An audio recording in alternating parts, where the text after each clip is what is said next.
In the days not too far from now, we will all have to make one choice. To bow down to the living God or to bow down to the image of the beast. And please, do not think it won't take place in your lifetime. Don't think. The way things are moving so fast now, I promise you, and I guarantee you, it will take place in your lifetime. That means, that shows how imminent the end times are.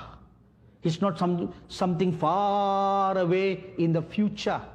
It's now right outside the doorstep. That's how close we are. And I tell you one thing. The coronavirus, COVID-19, is a judgment of God. However, the powers to be, now there are two kinds of powers to be. One is the God kind. The other is the evil kind. So the evil kind is capitalizing on the situation to put into implementation their future plan for world domination. Now you see all that happening in the world right now. How much the population are controlled, locked down, don't go out. Virus flying everywhere. So what do? Stay at home. Don't go out. Virus flying everywhere. So one day I asked someone, so virus flying everywhere and you stay at home, doesn't the virus come into your house? How come the virus doesn't come into your house? Don't you keep the windows open? Do you or do you not? Okay. If you do, doesn't the virus knows how to come through the window into your house? Is there an invisible barrier that the virus can see with its spiritual eyes? That, okay, this is a person's house, let's not come in. Let's stay outside and wait for our victim to come out. Okay. They say put on a face mask for our own good. All right, we obey. And then they said, okay, when can you take it off? When you are eating. So I asked once a restaurateur a question. So when I remove the mask when I'm eating, doesn't the virus come in? Right? Doesn't the virus, okay, oh, the virus knows. Oh, they are eating, let's stay outside.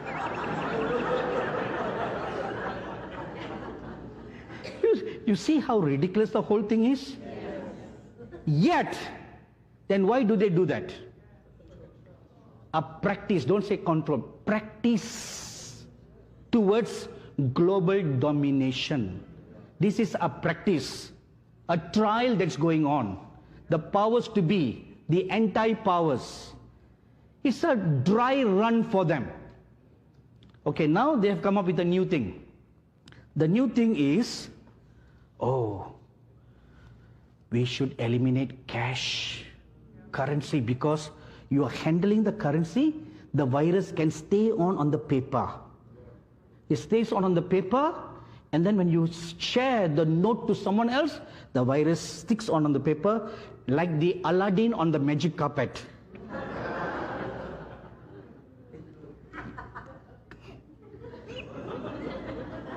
You know Aladdin on the magic carpet, right? Okay. So just like that, the virus stays on and it flies from this person to the next person. Once you touch the note, it jumps on you. So, how to solve this problem? Let's go cashless. You see? That is another step towards the mark of the beast. No buying, no selling. Let's do everything online. Online.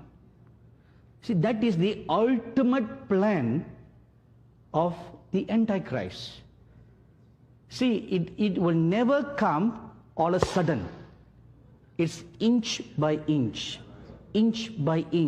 so that it be so stealthily, so subtle, that almost all of us will fall for it. Because we are psycho-conditioned to think this is better. This is better. Right? So, the virus travels on your banknote. Okay, eliminate cash. Let's use credit card. Okay? Plastic. Virus doesn't stay on plastic. Okay? But that's only for temporary. Then a few months later they'll say, oh, we have just discovered that plastic attracts the virus more than the paper. So let's eliminate plastic. You know, presently many nations in the world are eliminating plastic. They don't use plastics anymore. Credit cards are made of plastic, right? So they'll say, okay, let's save Mother Earth. We must save Mother Earth. Have you noticed there is a great awareness of climate control, climate change today? Where is that going to lead to? Climate pollution, air pollution, plastic. Let's get rid of plastics. So when you get rid of plastics, what is the next step? The most convenient. Let's do everything online.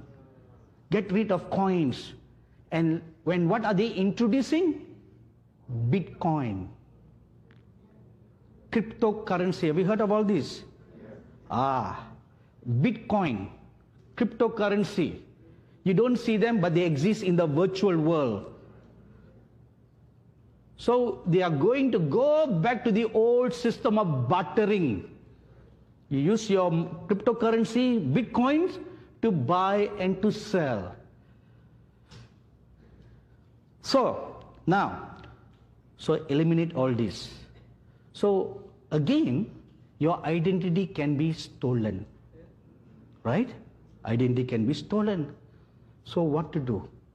Because if you put a thumbprint, they can take a thumb impression and steal your thumbprint. So what to do? So they came up with a clever plan. All right, we'll do something else. Instead of thumbprint, let's scan the veins in your palm. Science fiction has become reality today. You know, this Amazon have put on trial a machine that you just put your palm above it. The scanner will scan your veins and then register you. When you enter into the store, you scan your palm. And then when you take out all your goods and when you want to leave the store, no need to pay money, no credit card, nothing. Just scan your palm again. All your money is deducted. Isn't it wonderful? You see? Very convenient, right? Don't need to carry a thick wallet anymore.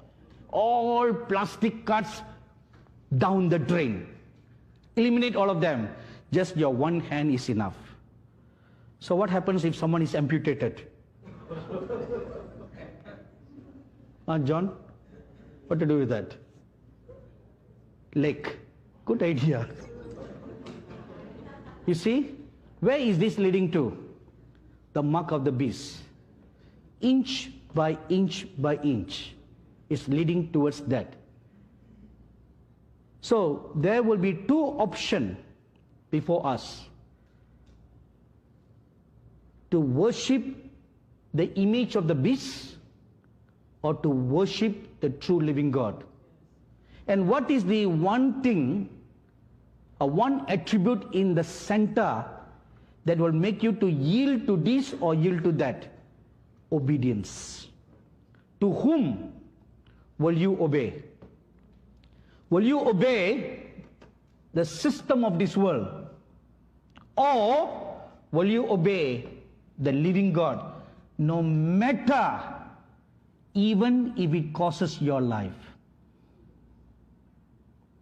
This is where most Christians are going to fall. When it comes to make a choice between your life,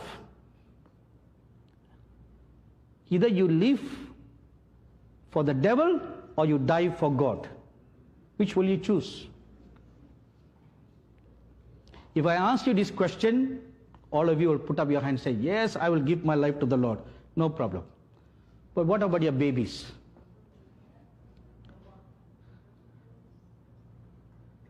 If it is between your baby and you, what will you do, Brittany? I mean, the life of your baby or to worship the Antichrist? Which will you choose?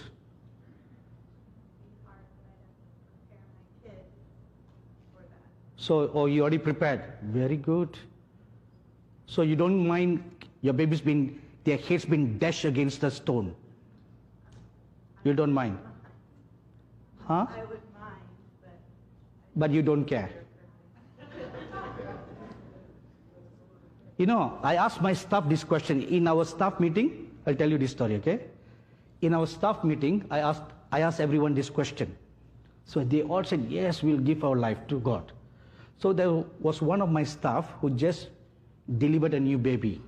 So I asked her, I said, tell me, my dear daughter, if they just squeeze the neck of your newborn baby,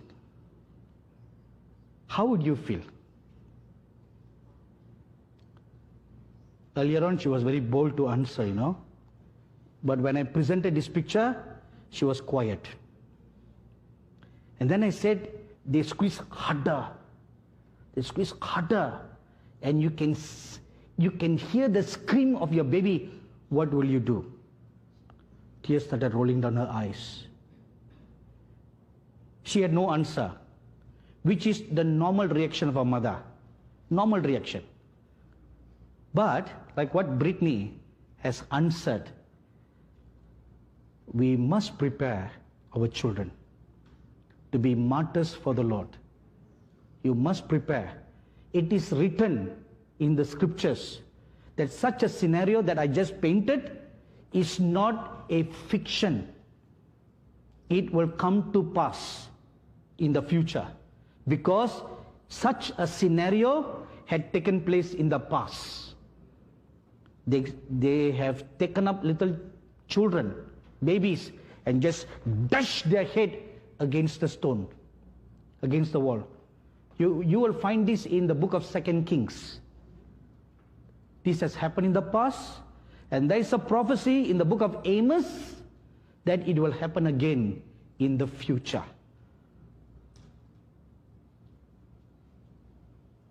We are vulnerable at our weakest point.